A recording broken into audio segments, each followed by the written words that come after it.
Hi everybody and welcome to a new vlog. Today is going to be a question and answer video, so without further ado, let's just get straight into it. So I put out a question this morning on Instagram and on YouTube community post asking for, well, basically ask me anything. So you did respond, so I have some questions. Let's start with Instagram.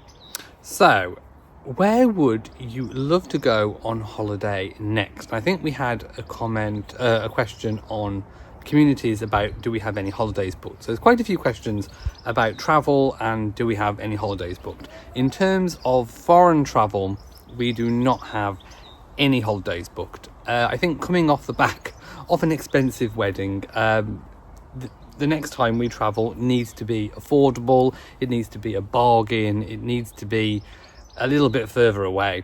So ideally the sorts of places that we would love to go to for a honeymoon are kind of really nice in January. For example, the Caribbean, that kind of place. We would really love to go somewhere sunny with a beach, maybe just a resort and just kind of relax. So somewhere in January. However, if we can find a holiday that is affordable, maybe round about Black Friday time, we'll have a good look. Or if we can find an offer or anything, then maybe we could get away before. But in terms of do we have anything booked, no, we do not. However, we do have a very short break planned that kind of, it started off as a bit of a work meeting for both of us, and then kind of turned into a pleasure thing. So we actually have a night booked in Cardiff with friends. We're staying with friends overnight, just an overnighter. Then Matt had to go in physically to work in a place called Chichester. And then I had a launch event in Bournemouth. So Chichester and Bournemouth aren't very far apart. So I wasn't going to go down with Matt to Chichester. But then we thought, well, actually, because it's only a few days away, if we stay in Chichester and then go to Bournemouth for about 3 nights and have a little bit of fun there, and then we can head up to Cardiff and then go back home. So it kind of all fits in. So that's going to happen in July.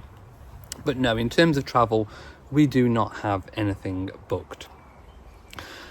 Next question. I love your garden. Any advice on what is the best greenhouse to buy?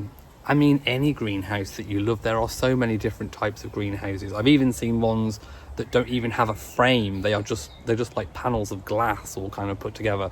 I think one website, I'm not associated with them, but check out the Greenhouse People if you are in the UK.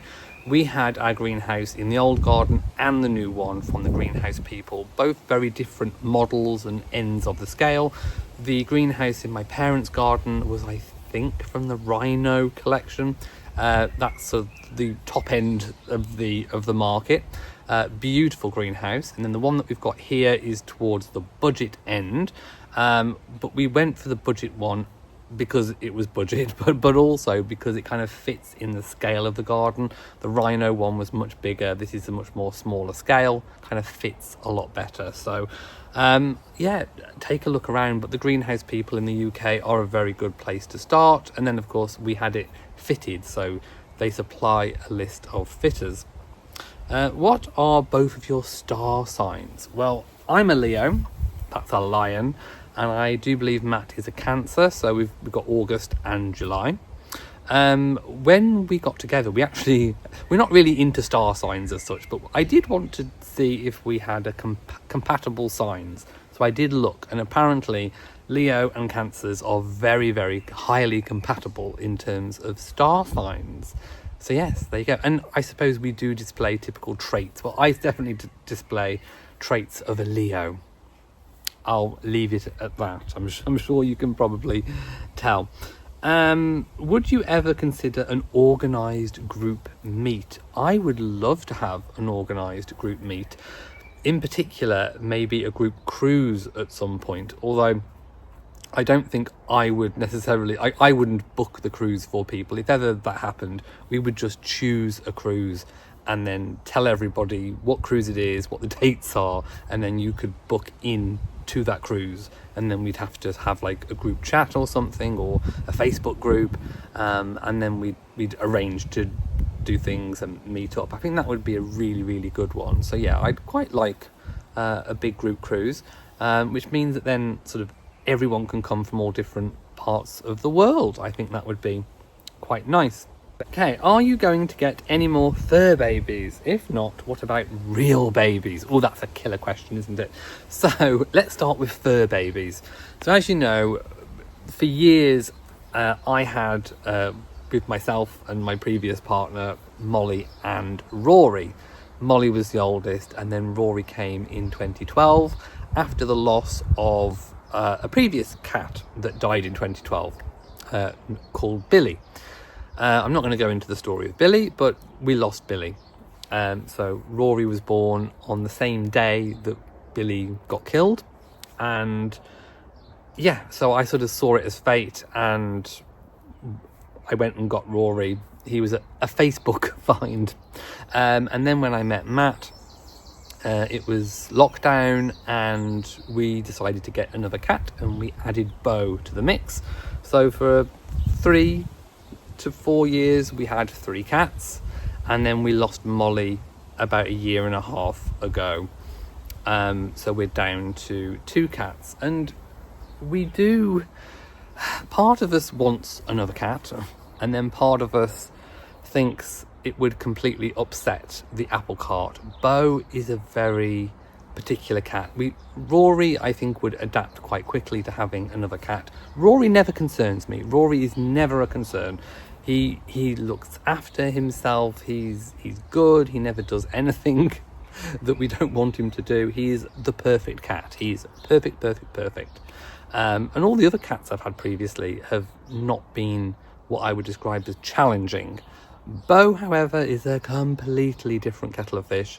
He is what I would call a perma-toddler. He's permanently in toddler mode, and it is like having a baby. It really is. Just everything about him is just completely different to any other cat I have ever experienced in my entire life. So he is the cattiest cat I think I have ever had. So yes, he's challenging. We love him to bits, but he's challenging. Just some of his behaviours and wants and needs sort of change on a whim, and there is no patience. He has absolutely zero patience. He's a bit like me, really. I mean, Matt, we often joke that Bo is me in cat form, and Rory is quite Matt in cat form. So Bo is unyielding. He will not compromise. A lot of people have commented about Bo eating on the worktop. You try stopping him from eating on the worktop. I challenge you. We've tried. Believe you me, we've tried. It's easier to let him eat on the worktop and clean it multiple times daily. Anyway, I digress. Are we going to get another cat? I don't think Bo would cope. I think Bo potentially could bully the new cat. I don't think it's fair. I think Bo would be quite happy being an only cat. When that time comes, I think he would be quite happy. So as much as we would love a female cat in particular, I just don't think it's appropriate at the moment to get another cat. So unfortunately, no. Now, in terms of real babies, as you know, we were on the search for trying to find a compatible match to have surrogacy with, and it's not as easy as what people think.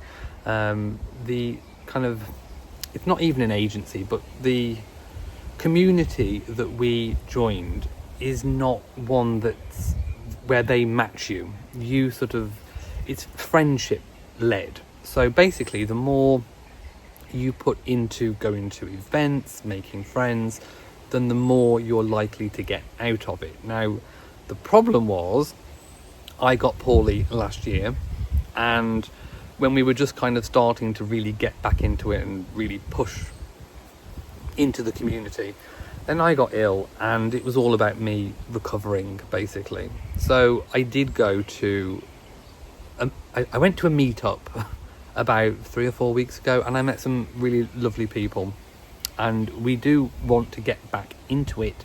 We do want to put more effort in, but yeah, we kind of put things on hold for a bit whilst I was getting better, and yeah, we just need to get back into the community, because you're not going to meet people unless you get out there and go to the events, go to the meetings, and really sort of get yourself into it. What job does Matt do? Matt works, I'm going to kind of say, online education. He kind of turns degrees into online courses, basically. So it's kind of it was a sidestep from teaching. I think one of the other questions coming up is, what jobs did we do before? So I'll answer that in this. So Matt has a mainly sort of teacher background.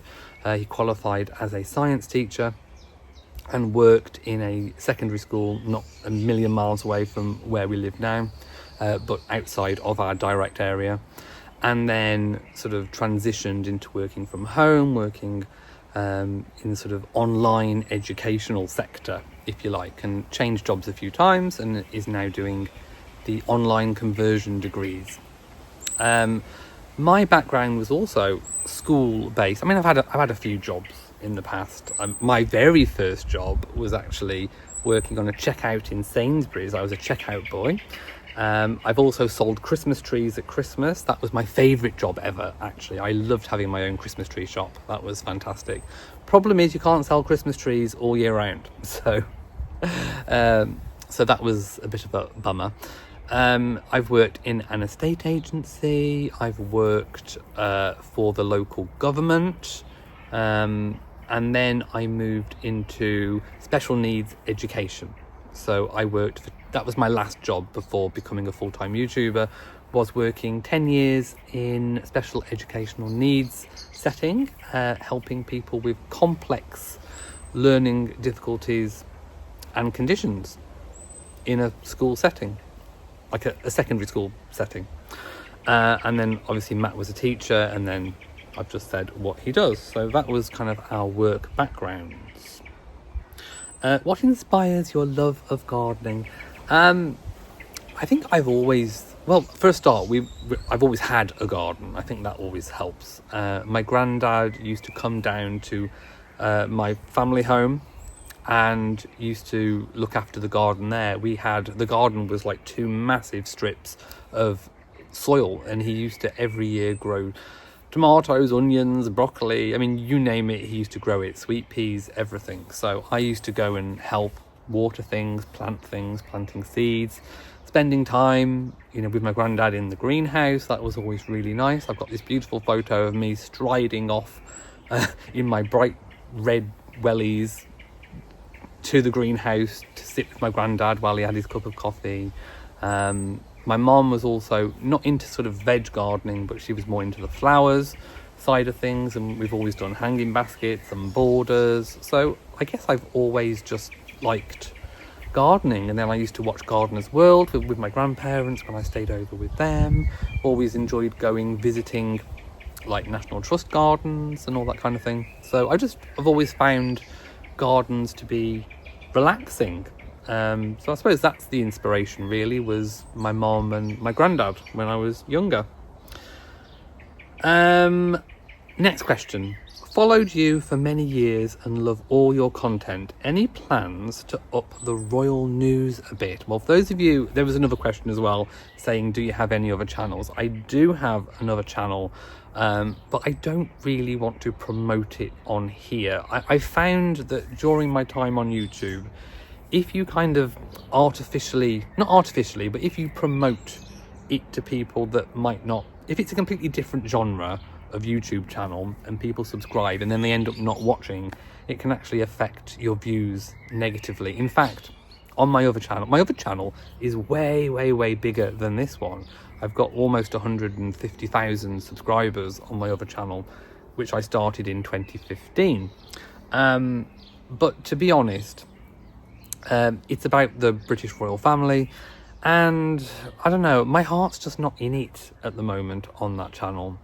There's a couple of characters that have, on the royal stage, that have ruined it for me.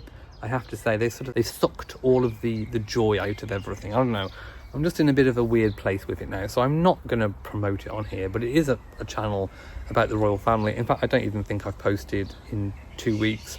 I really, at the moment, I'm getting the most joy out of doing the videos on this channel.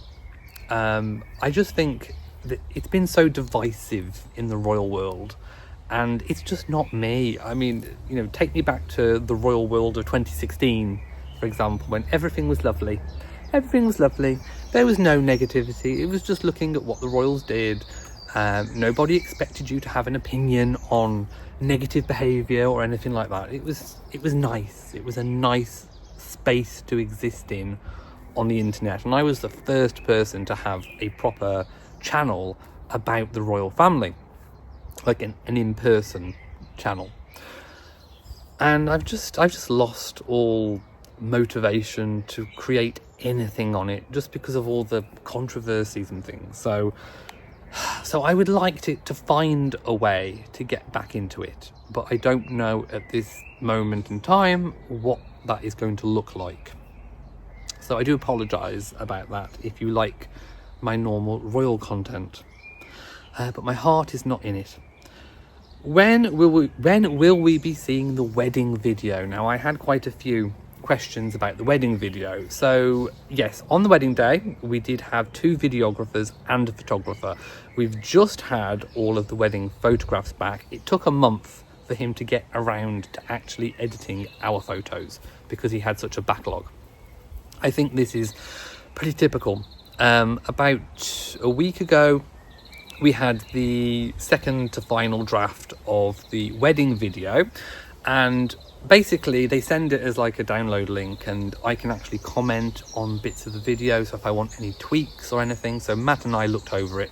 There was a couple of tweaks that we wanted, nothing major, just things like changing the font, the introductory font, maybe adding a few more family or group images into this section, but basically we loved the video. It was really amazing. So they're just getting the final finishing touches to it.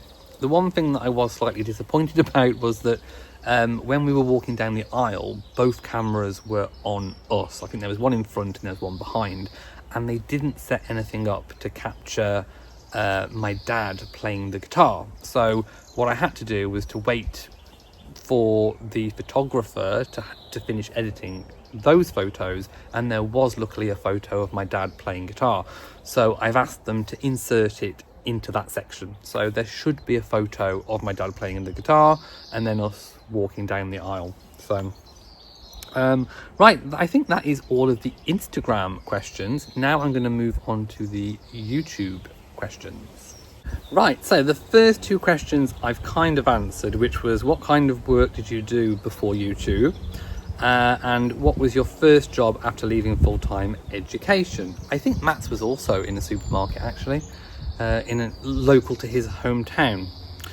Again, there was, are you guys off on any holiday adventures? Like I said, short trips, yes, and there is also something planned for my birthday. We're having a day out for my birthday, which will be August the 4th.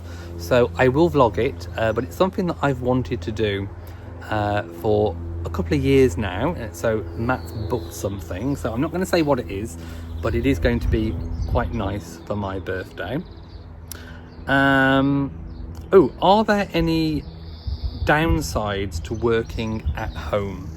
I think more so for me than Matt, because when Matt's working from home, once it gets to the time when he's finished, he can just leave the office, come downstairs, and he's got that separation. I think for me, it's very difficult to have that separation between work and home, especially when your job is your life. What you do in your life when you're vlogging it becomes work. So with what I do, and I think any YouTuber will tell you this, especially a lifestyle vlogger or content creator, it's very blurred lines. Everything kind of rolls into one, and that kind of really came to a head when I had burnout, because I don't take time off. I mean, even when I've gone on holiday, for example, on Virgin Voyages, I'm filming. I love filming. I love filming the content, but you know, it's still technically working. You're still thinking about, oh, I need to get this bit of footage, I need to get that bit of footage, this is a good moment to capture. So, you know, I do manage to live in the moment, but I'm also filming it at the same time. So just trying to get that separation is incredibly difficult. And also, because I don't have just like a designated workspace, I'm, you know, the garden's a workspace, the living room's a workspace, kitchen's a workspace, everywhere's a workspace. I don't have that switch off point. And sometimes I'm working late, I'm working random hours. I mean, you know, I don't have to have set hours for anything. So that's kind of the downside, not necessarily of working from home, but being a social media creator that also works and operates from home. It's sort of getting that separation. Like I said, you know, when I had 5 days off, it was the first time I had any time off in 10 years. So that can be a bit of a challenge. Are you still intending to grow vegetables in raised beds? Yes, I have 3 of those big raised beds. I've only put up 1, and I still haven't filled it with any compost. I think I underestimated how much compost it would take. For some bizarre reason, I did measure. I just kind of thought, I don't know, just the depth of it. I think I assumed it would be a bit shallower. And when I put it up, it was ginormous. So I'm definitely not going to put 3 up immediately.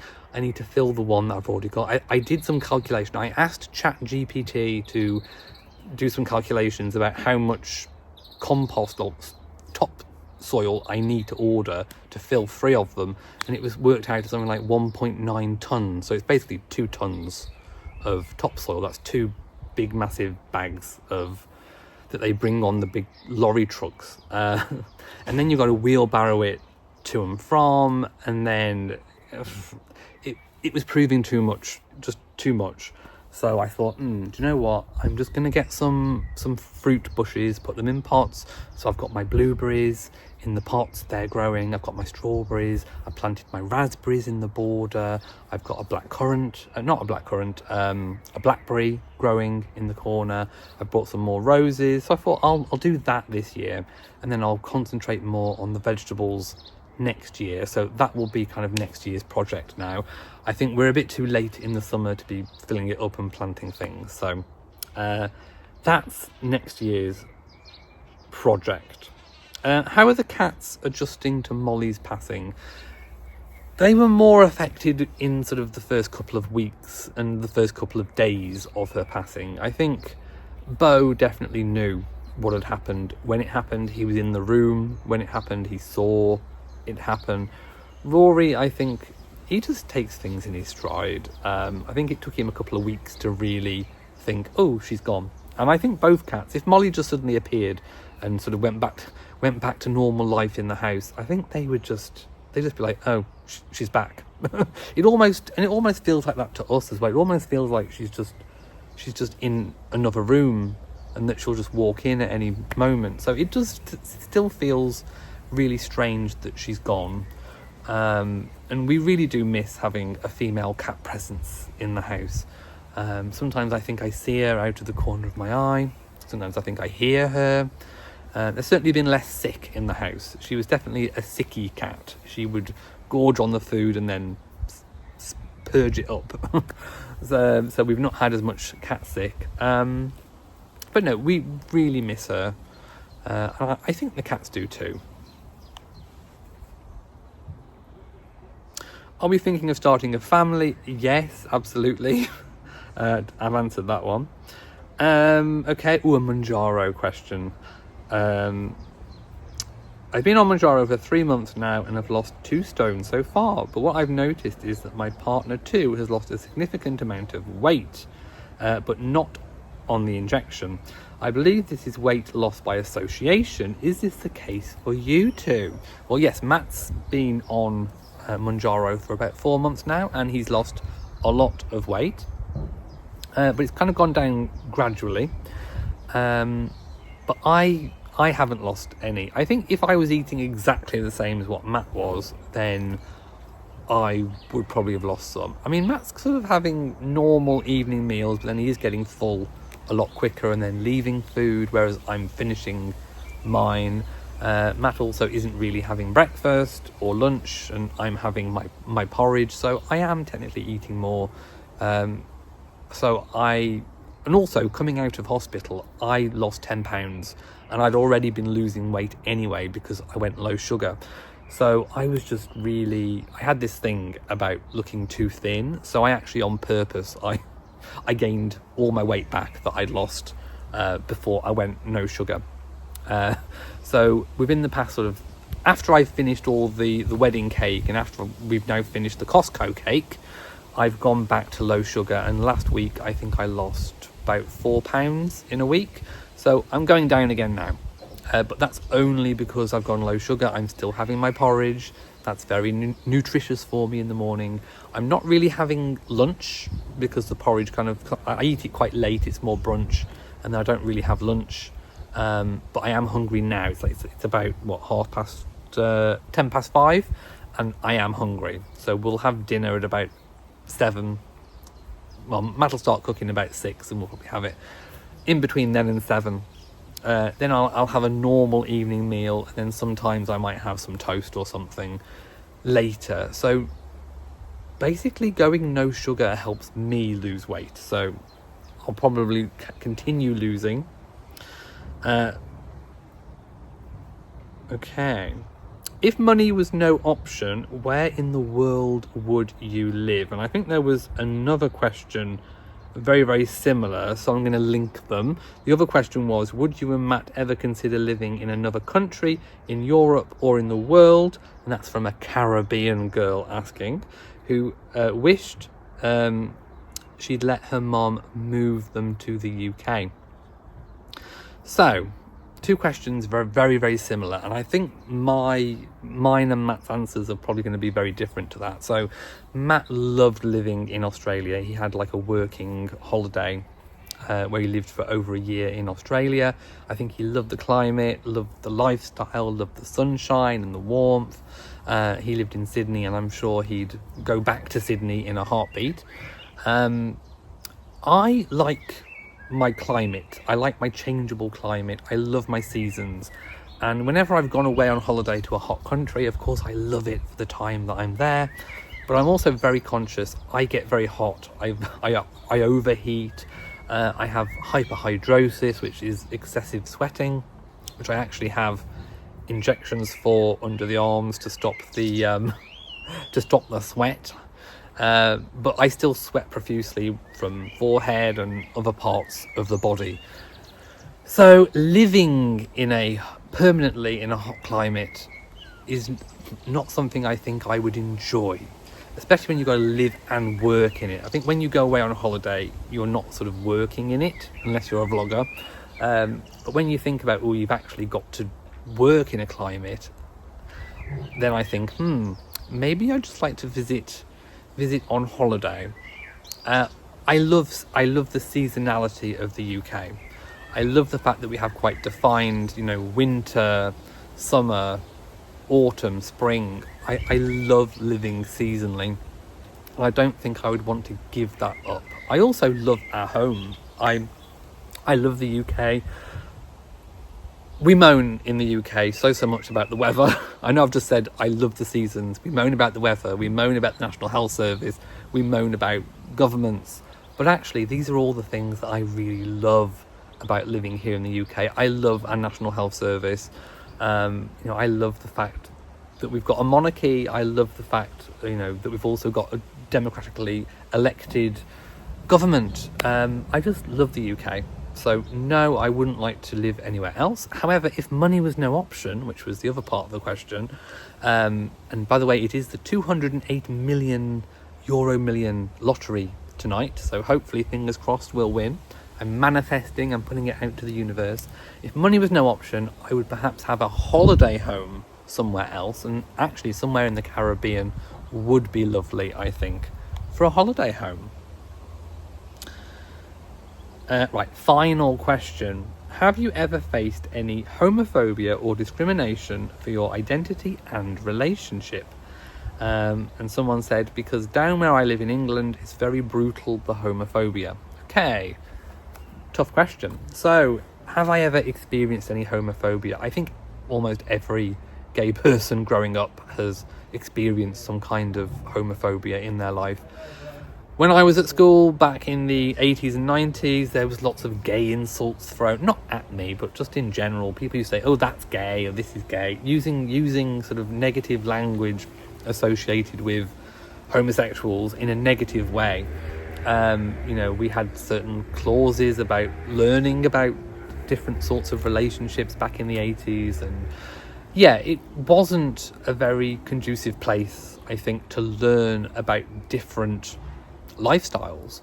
And that's one of the reasons why I love doing lifestyle vlogging, is because even if I always like to think that even if the most homophobic person in the world stumbled across our videos and actually watched a video of us, they'd come away thinking how normal we are and how normal our lifestyle is. And that's, one of the things we don't do on this channel is make everything about being gay, because to us that's just incidental in our lifestyle. I think most people watching our vlogs would be able to see their own life in us. We go shopping like everyone else, we go on holiday like everyone else, we do the home like everyone else, we garden, we friends, family, going out, all that kind of thing. It's just very normal. It's very normal life behavior. And I think hopefully by sort of putting it out there, we're sort of normalizing same-sex relationships, different sorts of relationships. That's one of the reasons why I love lifestyle vlogging. And I'm always surprised by how we resonate with people that I didn't necessarily think would love and watch our vlogs. When I look at our YouTube demographics, it's not a gay audience. It's a very varied and wide audience. So I love that about YouTube. But going back to the question, when homophobia was definitely around when I was younger. When I was 18 and I was in my first relationship, I was attacked by a group of strangers, and I actually had like a big black eye. So yeah, I was attacked, pushed over, kicked, beaten up basically, for just holding hands. In fact, we thought we were in a very private place and we were overseen at distance and chased, and yeah, I was running off and they pounced on me, and yeah, it was a thing. I would like to say that over the years things have got better, and I think young gay people today don't face as much as what we did, but it's still there. Homophobia is most definitely still there, but it's not as bad. I think, like I say, the more normalized people see things, the more accepting they are, and I think generally people just don't care these days. I mean, it's not affecting anyone, is it? So yeah, I think it's an awful lot better. I don't think Matt's necessarily had as bad an experience as what I have. But every gay person growing up hears gay insults and gay slurs, and it's just it's very easy for someone to use that against you. As a couple, we have experienced homophobia within our relationship actually, and it was actually, I've spoken about it before. It was it wasn't in Dubai, it was from Dubai.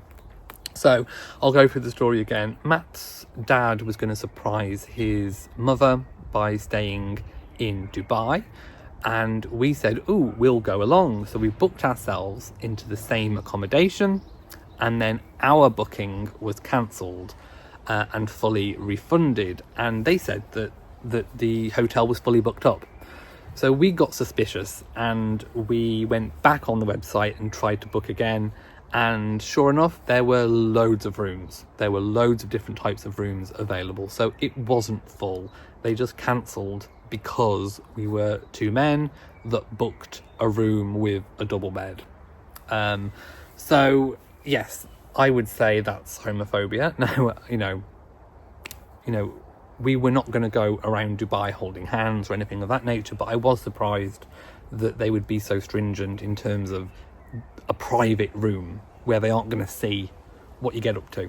So yes, I would say we have, and that was the first time in many years that I've really felt some homophobia. We get the odd comment on the channel that I delete, but pretty much no, it's a lot better than what it was.